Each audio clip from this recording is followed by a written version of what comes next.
episode 294, Panasonic TV. Hello and welcome. Glad you could join me. It's a lovely, it's a sunny Sunday as I record this. I say sunny, there's a bit of sun and there's some very heavy dark clouds as well. This is the Irish weather, you see. This is why people want to come to Ireland. It's green for a reason, of course. But so anyhow, I hope you're all doing okay. I hope the COVID isn't causing you too much of a hassle. I know we haven't got a vaccine yet, but hopefully we'll get there in the next year, hopefully, and see how that goes. Anyhow. I'm in my home office. That's predominantly where I seem to spend my time these days with the COVID. I think it's sort of fairly well laid out. There was some thought went into it originally. I don't think I felt I would have spent this much time in here as I have been doing. So maybe I would do a few changes around, maybe the screens, the seating, the desk. I definitely could do a height adjustable desk. I'm not saying I want to stand, but I think the height isn't quite right. It's an old wooden computer desk with a kitchen table screwed on the top of it. I mean, it works okay, but I mean, it's not really a computer desk, But one of the predominant features of my office is I have a Panasonic TV. It's a 55-inch LED TV, It's not OLED, I know that. And it's an interesting story behind it in a sense that I was looking, I measured the space. So basically, I don't know how I'll try and describe this as best I can. The room is like a rectangle, okay? So imagine the rectangle's on a landscape in front of you, right? So in the left-hand side, at the bottom left, you have the doorway into the office. And behind the doorway, that's where the TV was going to go. That's the plan for the TV. And that's where I've got it, And I measured the distance from the door to the actual wall. And I got a dimension, Now, I wanted the biggest television I could fit in this space. And I did a bit of research. And I mean, they're all very similar, the TVs. I mean, 55-inch was definitely the maximum in this situation. But it was slightly too big, not by much, maybe 10, 15 millimeters, maybe half, 3/4 of an inch, something like that. But I decided if I put it on an angling bracket, if I angled it slightly, it would fit, So obviously one end would be closer to me, the end nearest the wall where the clocks are, and the end nearest the door would be further away. And it's a nice angle because I'm actually sitting, if you imagine that rectangle again, so on the right-hand side, so the top right is a window, and then the top right of the room is where my desk is. So, and I made sure the height. Actually, I got the IKEA office chair to a certain height. And basically, what I did, I measured my eye line to the ground, and that's the center line of the TV. So it's all about me. But so when I sit here, I'm literally looking. My eyesight is straight ahead, is dead center on this big TV. Now, a few years ago. I think a TV this size is 55-inch diagonal. I'd probably be less than 2 meters away, maybe about 1.8, yeah, maybe 2 meters. For anything less than 4K, it's probably not a good distance, But because it's such high quality, high definition, it's fine, it works for me, So it's HDR and it's UHD, and I predominantly use it with the computer. So I've got a HDMI output from my computer. It goes to there. I have a DVI-D that goes to a 1080p 24-inch screen, and then I've got a DVI-D converted to HDMI that goes to a 4K Samsung monitor, 28-inch. So that's essentially the screen setup. Now, obviously, the TV itself is a smart TV, so I've got apps for Netflix and, all the rest of it. I can flick through those, So, I mean, it's not been a bad TV. It was actually, when I got it, it was quite interesting. I'd picked the TV, the size, and the manufacturer. It wasn't essential who the manufacturer was, in a sense, but I didn't want a name I'd never really heard of, or that sounded a bit hawky. I'm sure they're very good TVs, like Walker and people like that. I'm sure they're brilliant. But I wanted a name anyway. So I had a quick look, and I noticed in Harvey Norman and Power City, that's the two big electrical retailers, that they had a 55-inch Panasonic, but it was like, end of the line, whatever, and it was really cheap. It was about €450. Now, for a TV this big, that's pretty good, So I went into Harvey Norman. They said they had it in stock, but I thought I'll have a look-see at it first, before I pick it up.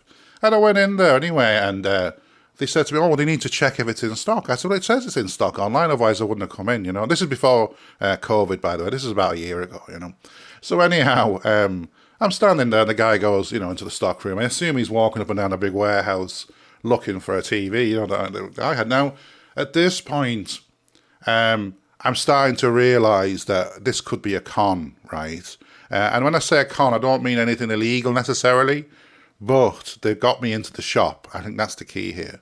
So he comes out. Now, they had the bracket that I wanted, so that was fine. €150 now for a bracket. It's nearly half the price of the TV. But it's they're a heavy TV, and the wall's not fantastic. But anyhow, he came out and he goes, "Oh, no, we haven't, we haven't that TV in stock." I said, "Oh, okay then." I said, "I'll go then." He said, "Well, hold on a second. Why don't you get yourself a real TV instead of that rubbish?" And I went, "What?"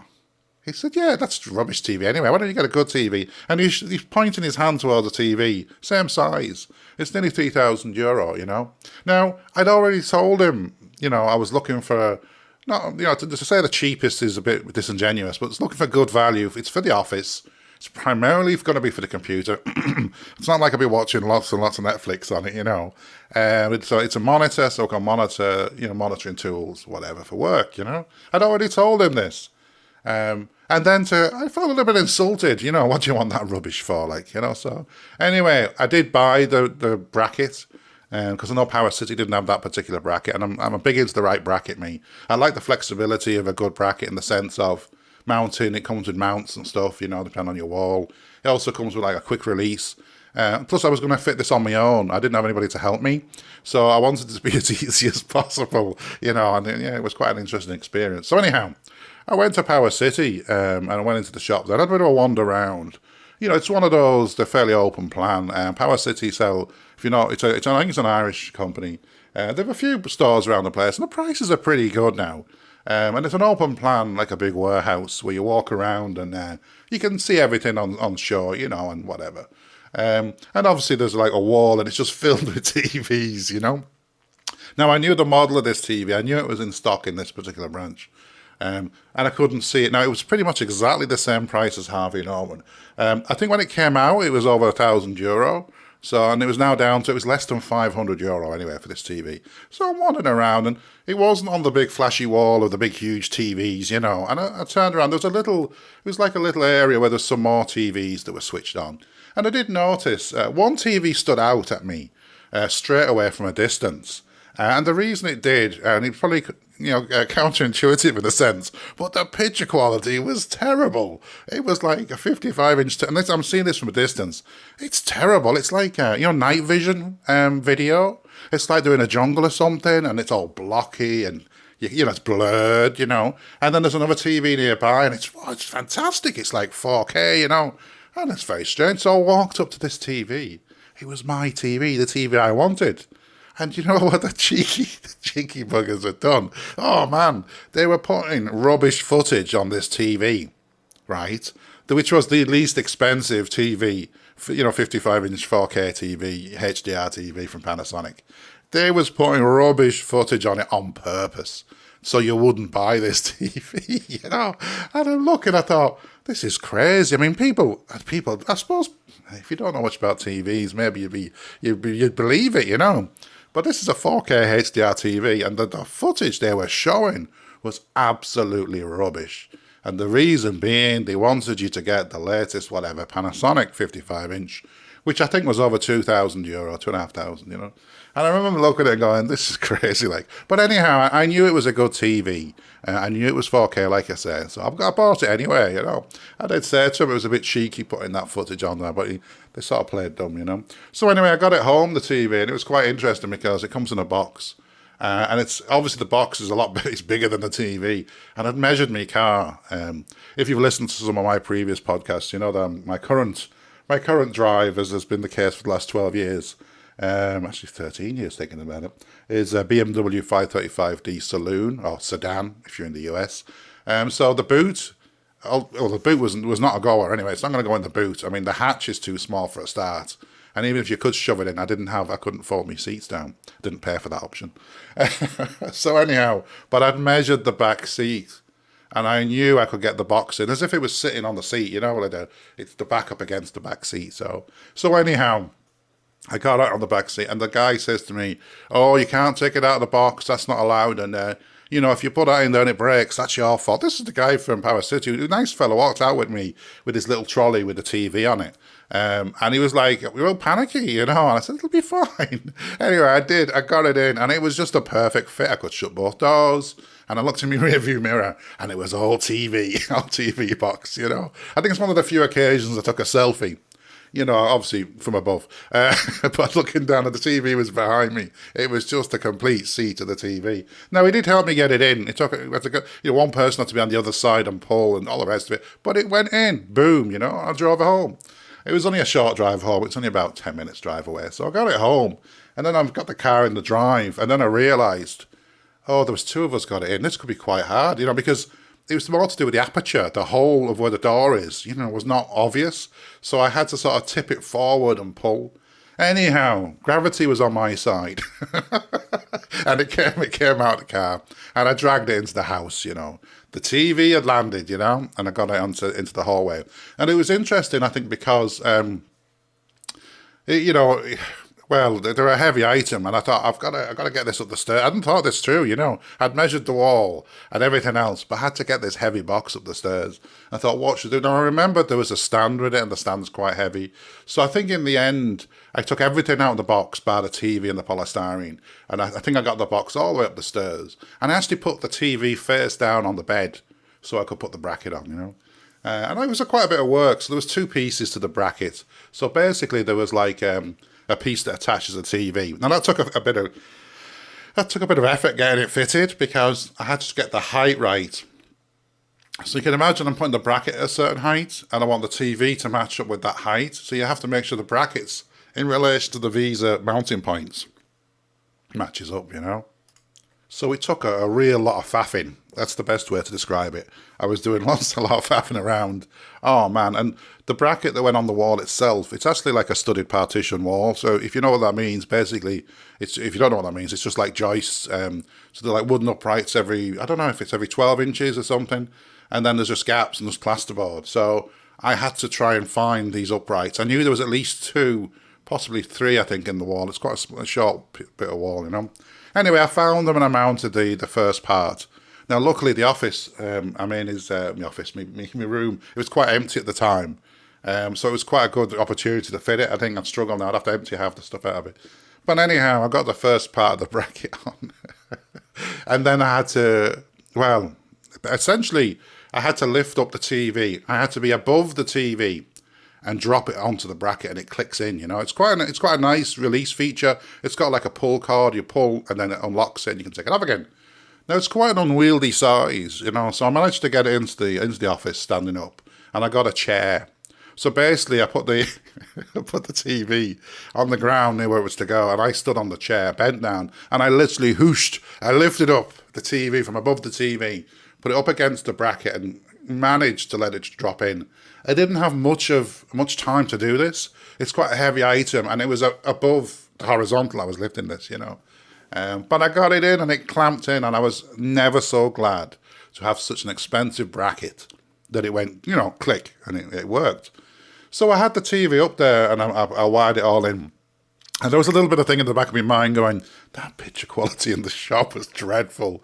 I mean, it was only like €450, but I mean, if it's going to be that bad. But they were showing really rubbish night vision footage, real crafty stuff, Anyhow, I switched it all on and put everything together, and boom. It was fantastic. The picture quality is excellent. It is 4K, it is HDR, UHD, It's fantastic. And the speakers aren't too bad. I don't have a soundbar for it. I use the actual speakers a lot from my computer itself, but I do use my headphones a lot, so it's not such a big deal. So I got it up on the wall, and I thought, wow, this is brilliant. Now, since then, it's been pretty good. Had a couple of minor things go wrong. I think on one occasion, I had it locked up and had to, pull the power plug. I think only once, though. But every so often, when I power it up, it doesn't negotiate correctly with the HDMI on the computer, and you get like weird sparkly images. And to get that, I just flick to the other source and then back again, and it fixes it, you know. So anyhow, fast forward to this week, and I don't know what happened. I'd left the TV on. So sometimes if I've been on my computer and I'm coming back to it, I don't turn all my screens off. I leave them all on, whatever, you know, logged in. So I'd gone downstairs. I was probably making me dinner or something, I don't know.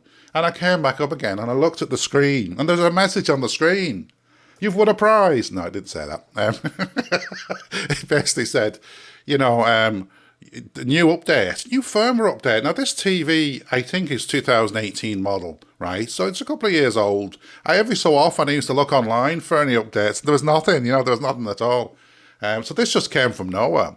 So anyhow, I'll have that, you know, so install firmware, yes, okay, say yes to GDPR, privacy, cookies, you name it. I had to say yes to loads of things.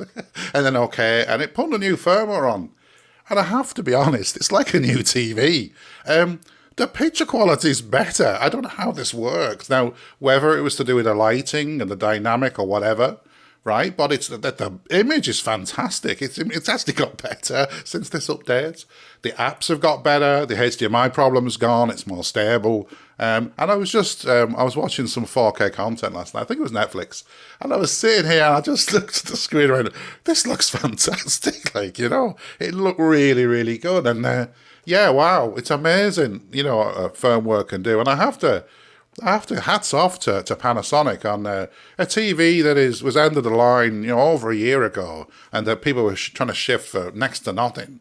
They're actually updating the firmware, and you know what? It did remind me a little bit of Tesla, in that I've got a brand new TV. I mean, the image is fantastic. You know, there's definitely a huge difference there. The apps are excellent, and I've noticed now that I can connect to my my little NAS box, the LNA, you know your sources, your movie files and stuff on my NAS box. That's all working fantastic, you know.